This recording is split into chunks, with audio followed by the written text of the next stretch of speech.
If it's wet, if it's inky, if it's moist, if it's going to be different to paper, then it's mixed media. And we're playing Mixed It Up on a Monday with Tara, the paper snob, and Mel's sketch that she's created for this month. So Mel did stipulate that we have white or black cardstock in which the mixed media would show up. So, you know, that's a struggle for me, but that's untypical Mel. So good on you, Mel. Good challenge. So I've got a black cardstock that I'm starting with, and I have some chipboard which I'm going to colour up as well. So that's going to have some mixed media added to that. But I'm going to start with my black cardstock. I have these Sun Lovin' printables and Sun Lovin' papers from Scrapbook Fantasies as my papers of choice, and I'm going to be using those here today to promote them a bit, but also just to pull together this layout. So I have this stencil from Scrapping Reflections, and if I have it up that way, it's meant to be waves. That's what it's meant to be. But if I turn it that way, it looks like seagulls, which is perfect for the topic of my page. So I'm going to go with the seagulls look, not a wave look. So I'm going to just put this down with some washi tape so that it doesn't move, because it is a full 12 by 12. And I do want it to be sitting in place so that I can put on my crocodile tear solar paste. Now, you all know that this is my favorite solar paste, the crocodile tears. It gives a greenish shimmer to the page, and on black it really does stand out. So I'm just going to smooth it on as a diagonal. I'm not doing the whole cardstock because that's pointless, because the photos will cover up the bulk of it, and there's going to be a frame around my page as per Mel's sketch. So I'm just smoothing in some of this crocodile tears. I'm getting to the end of it. I'm going to have to purchase a new one. Gonna have to bite the bullet and get one, because this one is almost out. I've loved it that much. I've used it so much. So I'm getting to the bottom of the container, as you can see, and I'm just having to spoon it out carefully so that I can actually get the design done for this layout. Now, this stencil is an amazing stencil. I love it. It just is a great, very versatile stencil, and such good quality. I like Scrapping Reflections. Yes, I'm in Australia. Yes, they're in America. They do send around the world, so it's pretty good, and I do like that fact as well. So I'm going to just continue to smooth this out and blend it across the layout. I'm not worried that it's not thick. I'm just liking it to have a shimmer across the layout. And the thing with the crocodile tears, you need to wash your stencils pretty much with this solar paste, because it will dry. So I did go off screen there to clean that up. Now I am colouring in my chipboard, and I'm using a white opaque paint pen, and I'm just going to colour in my seagulls.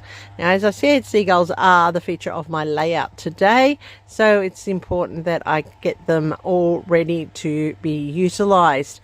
Now, these chippies are from Scrapbook Fantasies as well, and they're from the Sun Loving range that they associate with the Sun Loving papers, and they really are such good quality. And I like that they come in that frame so that they hold for the fragility and allow you to work it.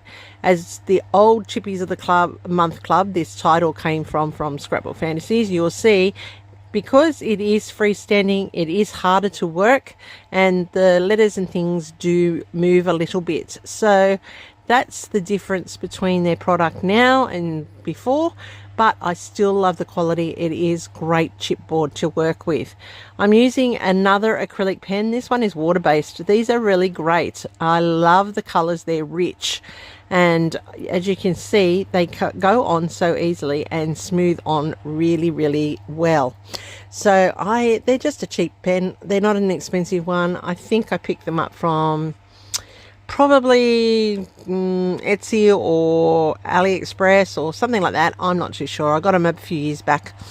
Now I'm going back over the white here just to make it really pop with that water-based acrylic paint.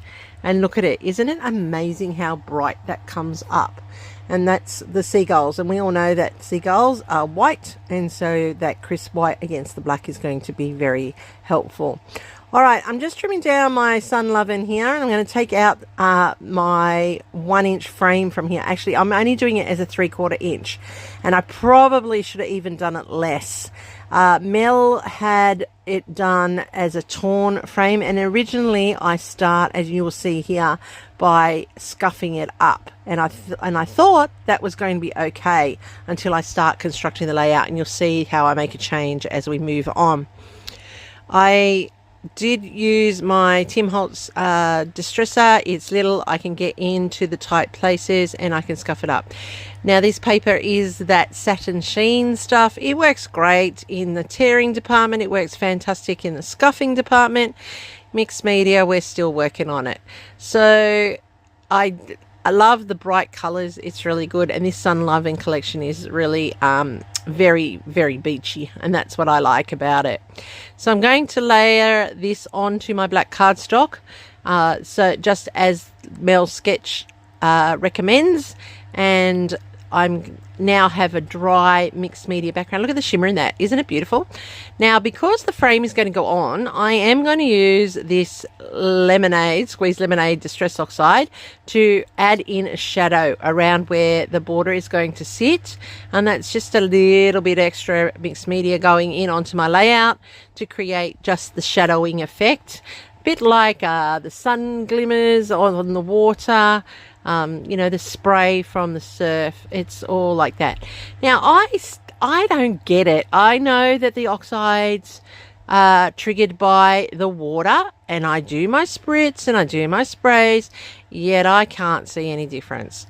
Well, I don't know. Maybe I leave it too long before I do it. I don't know. Let me know in the comments what I'm doing wrong. Why am I not getting a watered effect like I see other people achieve? What did I do wrong? I'd really appreciate some assistance in that, because I really do like experimenting and learning, and you as my subscribers and my viewers today have probably got more knowledge in that arena than I do, so please pass it on. I'm really keen to know. So I've put down my frame here, and I don't know, you saw me do it, but it's not straight. So I'm just going to trim down the excess black off the sides, because I don't want that sticking out. And yes, it looks like there's a piece sticking out there, but I end up getting my scissors and trimming that down. And I'm sorry it's off screen, you didn't see me do it, but that's what I did there. I trimmed off that excess. Now I'm using the half here. This is beautiful, isn't it? Gorgeous bright colors. It is the satin sheen, I'm not going to lie. It's the satin sheen. This seems to be what printers are going with these days. And I am going to trim them into 1/4 inch strips, and they're going to be the paper strips that Mel had behind the photos on her sketch. Now I have my 4 photos. Now Mel said they were 3x4 photos. I'm actually doing a 3x4.5, which means that they should fit if well, they will fit, because we all know that 4 3s are 12, so therefore it's going to fit across the whole layout. It won't fit in the patches like the sketch. I don't know about the calculations that were going on in Mel's head at that time, but it still works nice for me, and my photos will overlap, and I'm happy with that. That's fine.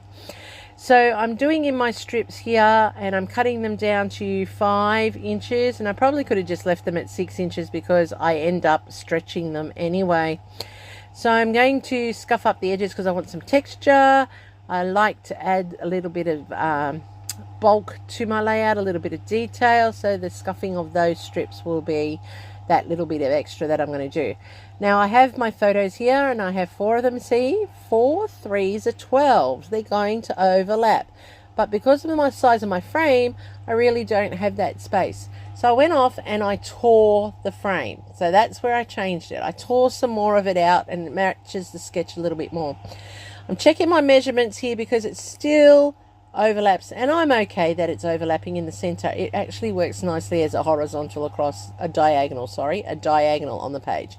Now you saw me put the title there onto my layout, and it is a little bit dark and it blends in with the black. So what I'm doing is going back over it with a lighter blue, and that's going to add another shade and another dimension to the chippy, and that's another acrylic pen over the top.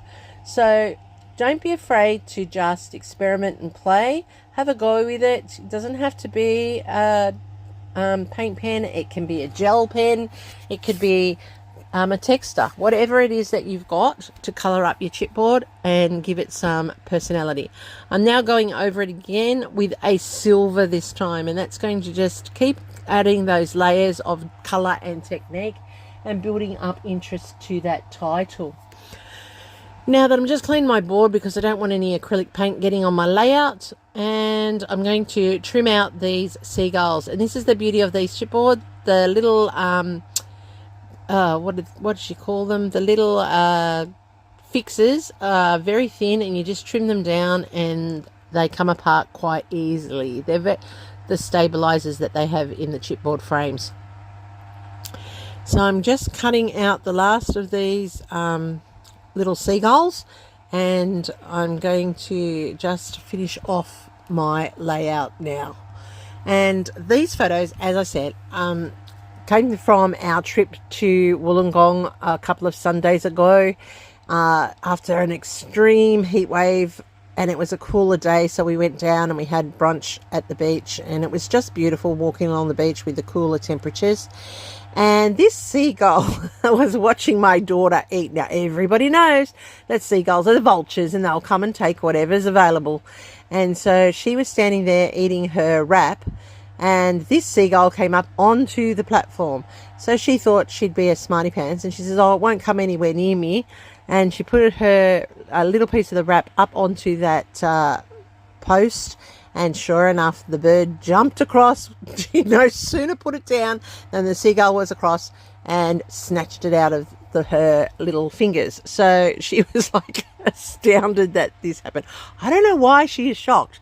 We were walking in the city one Christmas, and she was eating a Subway sandwich, and a seagull flew up the street from nowhere and took it out of her hand. So I don't know why she is surprised that the seagull would take her food. But anyway, they're vultures, they'll do it. I did put some journaling down at the bottom. I wrote it down there in the white gel pen, recapping this story. I do like to do that, tell a story. It's actually a good thing for people who are losing their memories like me, or people who want to recall the events, and you know, it's just who looks at the page and knows what the importance of those pictures of that seagull, naughty bird that it is, are for the story of the page. So I've added in some Nuvo drops in my 3 points to create the visual triangle, and there you go. Here's my layout. Lots of mixed media happening on this layout today. Got Nuvo drops, I've got distress oxides, I've got the solar paste, and I have got, what do you call that stuff? Acrylic paint pens. Oh my goodness, you can tell fatigue at work is kicking in. I'm so sorry, everybody. I've just come home and I need to do this voiceover. So you get what you get, and I'm really sorry. Sometimes it's not as good as it should be, but it's still done, and you get the idea. So there is a full playlist. Tara pulls us together every month. Please go and check out everybody. They do some amazing things, and you will learn some amazing techniques. Here are the close-ups. You can see how it's all layered and how it all comes together. I hope I've done something to earn that thumbs up from you. And if you're new to my channel, I hope you consider subscribing. I really hope to get to 1,000 by Christmas. Let's see if I can do it. Okay, that's it for today.